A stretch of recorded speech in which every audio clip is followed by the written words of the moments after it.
Swayam Prabha. Digital India. Educated India.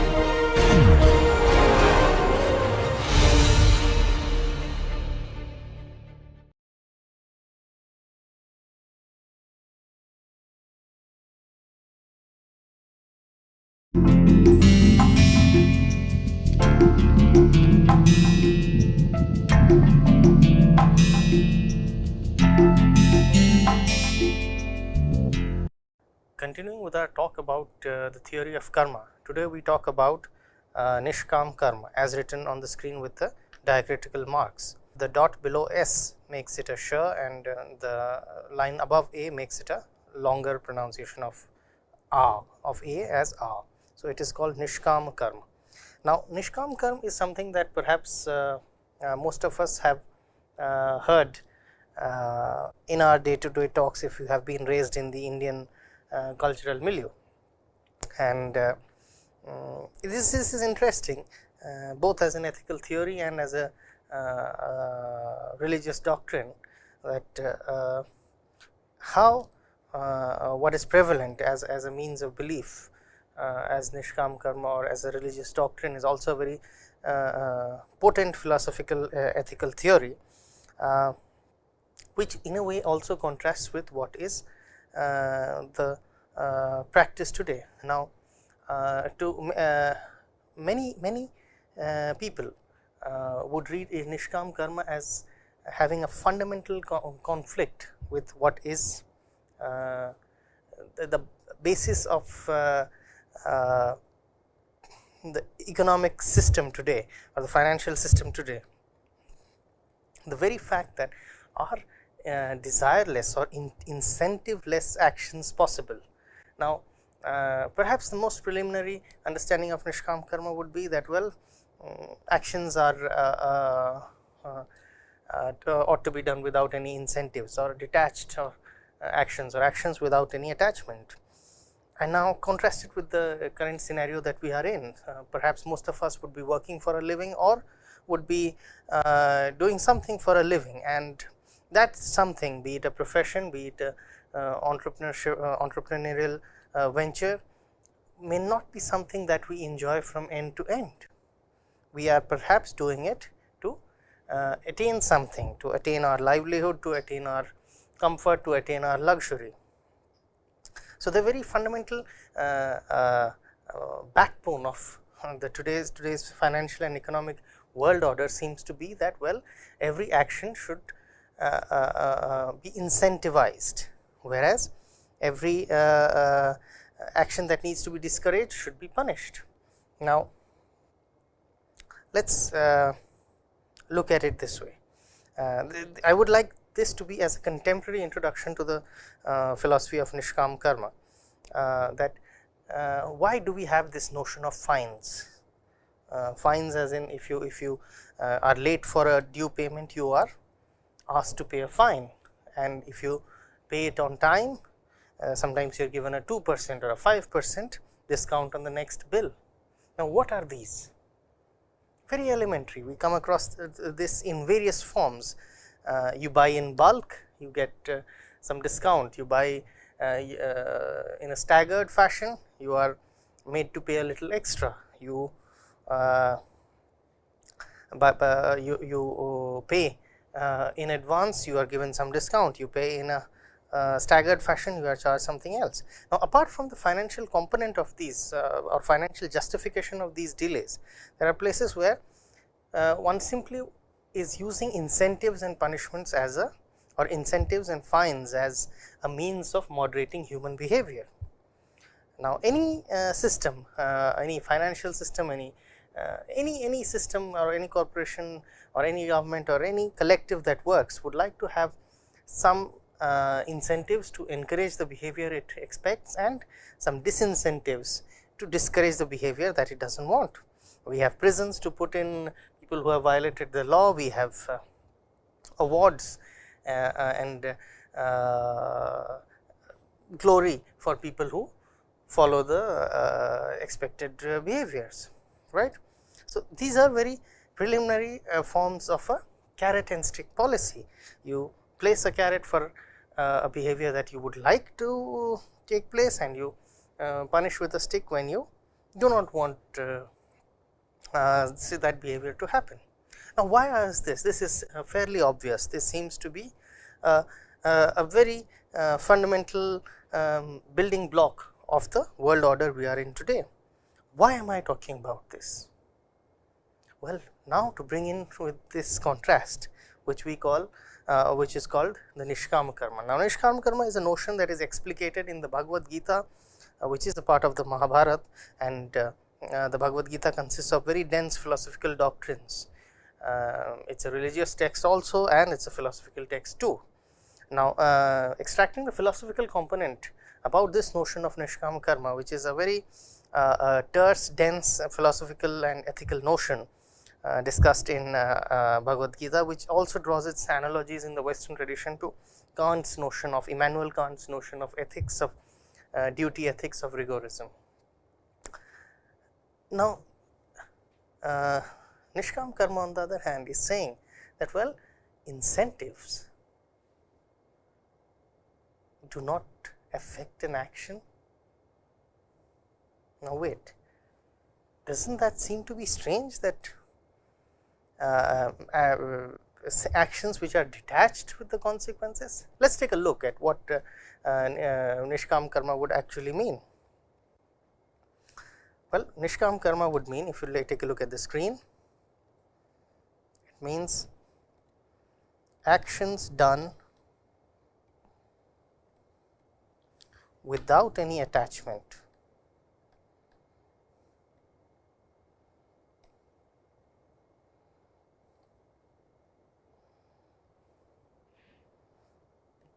That is, without any conscious intention of achieving something.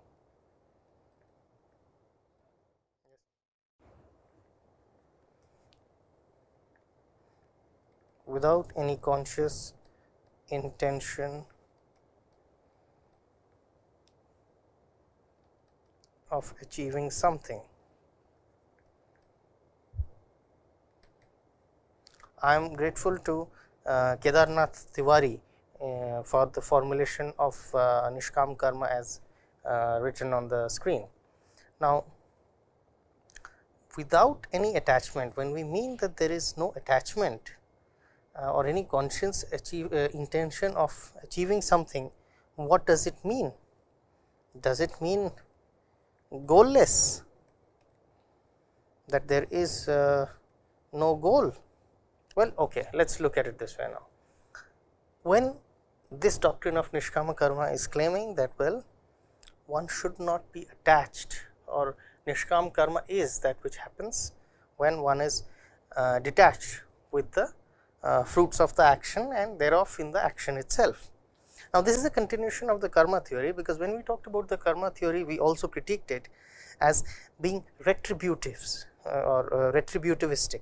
That is, it was retributive, that is, whatever action I do, I will get a result of that action, either in this life or in the next life, or it becomes my moral baggage which I need to carry, and there is no loss of morality in the moral universe. It is everything, it is internally closed or complete. Okay. Now, if this is the case with the theory of karma, that every good action that you do yields results, and every moral action that you do, be it praiseworthy or condemned worthy, yields its own result, then are we not in an infinite loop, or of actions? We are continuously spinning off into creating good actions or bad actions, and that is all that the loop is up to. Well, that is why Nishkama karma is the in continuation with the theory of karma, that, well, that theory of karma is at a level when we have, if you would remember the definition of karma that we talked about as actions that have originate out of desire for certain fruits. So, when I am acting, let me give me an example. When I am acting that where say I am distributing blankets to the poor in winter. say I am acting with the desire that the poor stay happy, or that shallower still, that some credit comes to me, and therefore, I am distributing blankets among the downtrodden. Now, this is an action which is tied up with a desire. At a shallower level, it is desire about my own gratification. At a slightly deeper level, it is about seeing others happy. So, each of these action has a moral merit, and I yield the fruit of this moral merit. Now, what in contrast could be a nishkama karma, that is actions which have transgressed the law of karma, which are no more following the theory of karma, because they have been liberated of attachment. Nishkama, that is without kama, kama meaning in this sense attachment or passion. So, without passion and without attachment, the action done becomes nishkama karma, and that does not accumulate moral merit or immoral moral merit either way. So, this is what is known as nishkama karma. So, let us look at some of the features of nishkama karma. Now, the first thing we were talking about, that is it goalless, is nishkama karma meant by random actions, because the first quality that we need to observe and perhaps find is that what do we mean by without any conscious intention or without any attachment. So, if we do not have an intention, having no intention, does it make the action random or goalless? Well, the answer of course is no, it does not make the action random or goalless. Look at it this way, that when we are acting, of course, there is no goalless action possible. The very whole notion of action and agency denote goal driven behavior, right. However, when we talk about any sense of action or human agency,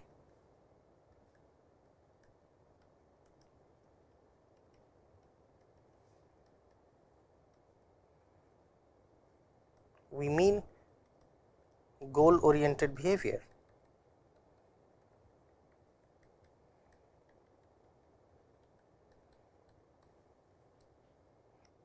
Action or human agency, they both determine goal oriented behavior. Now, in the terms of Bhagavad Gita, the actions which are done without actions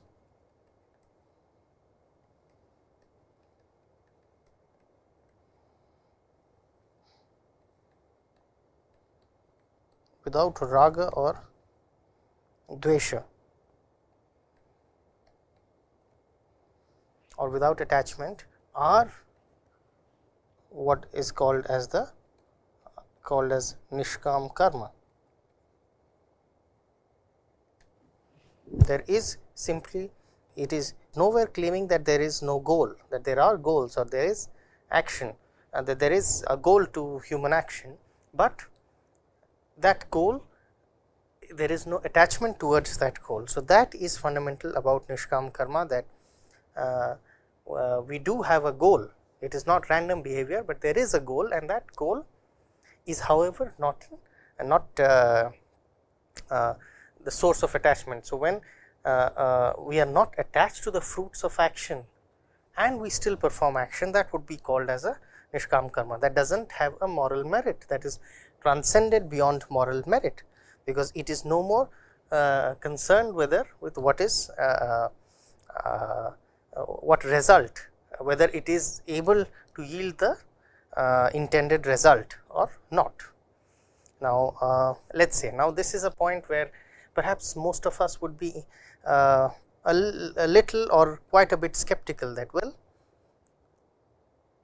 what do you mean? You mean that, well, I have a goal and I act towards the goal, and I do not or do attain the goal and I am indifferent to the goal, wait, this does not seem to be working. Why would I do something if I am not attached towards the consequence or the goal attained by that action? Now, let us look at it this way. First, because many of us would perhaps find it psychologically impossible to act towards a goal about which we are not attached. I mean, if I am running a race and I do not I am not attached with winning, why would I be running a race? Well, let us try to get rid of the dominant worldview today of action, that every action has to be towards a goal and towards the consequences about which the agent is passionately attached, and that itself serves as the motivation for action.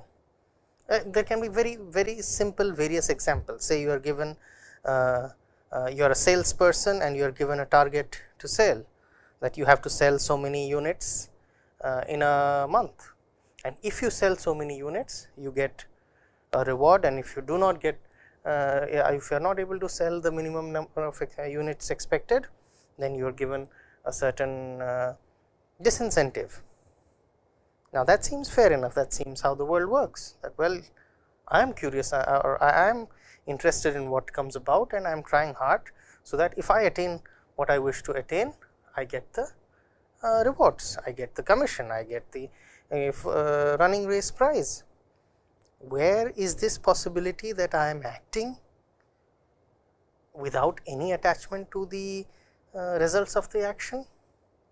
So, why should I act after all, if I am not anyway concerned with what is the result of the action? It is here that we need to take a step to the side, stretch our imaginations and imagine of a time when this theory of Nishkama karma was conceived, that this was a time with a different world order, and this world order can is still being practiced or can still be motivations for many number of people around the world now, but it is not the dominant world order now. But look at it this way now, if you are taking a walk, if you are running without a concern whether you win or lose, you are detached with the result. First, how is this possible? How would you know that an action is an action originating out of Nishkama karma? First, you would know that when someone acts or when an agent acts without getting the without being worried about what result the action leads to, whether it is attained or not attained, it does not matter. That is a typical example of Nishkama karma, that the attainment or the failure of the intended goal does not affect the passions or does not affect the agent. Now, yes, that does seem a little, the triumph of winning and the sorrow of defeat are taken away, and what else remains? Well, according to this theory of doctrine of Nishkama karma, of course, a lot of it remains, and a lot of what remains is that level of human behavior and action which is beyond this carrot and stick policy. That is something you would do because it is your duty to do so. In the Kantian perspective, it is called duty ethics, that well, when doing something only for the sake of doing it, that is not giving it a poor effort, but not tying the effort with the consequence or not tying your passions with the action, that you would do something and unless until the results yielded, it does not matter. So, this is basically what Nishkama karma is trying to say, that if you look at the screen now, it says renounce the fruit of the action.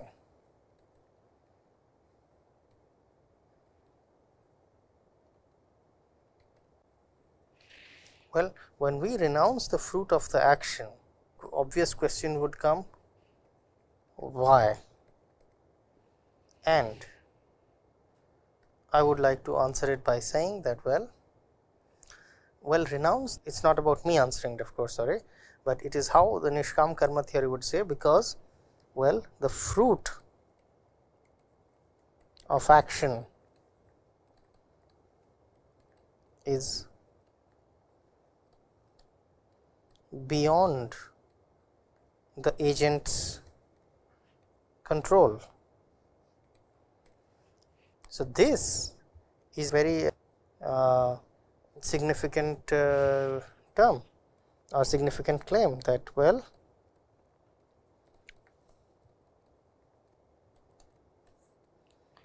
why are we talking about to renounce the fruit of action? Now, let us look at it this way. When we talk about renouncing the fruit of action, what is our motivation? Why should one renounce the fruit of action? Well, that again brings upon the metaphysical claims that are tied up with the ethical theory of Nishkam karma. Is that well, who is the one who does Nishkam karma?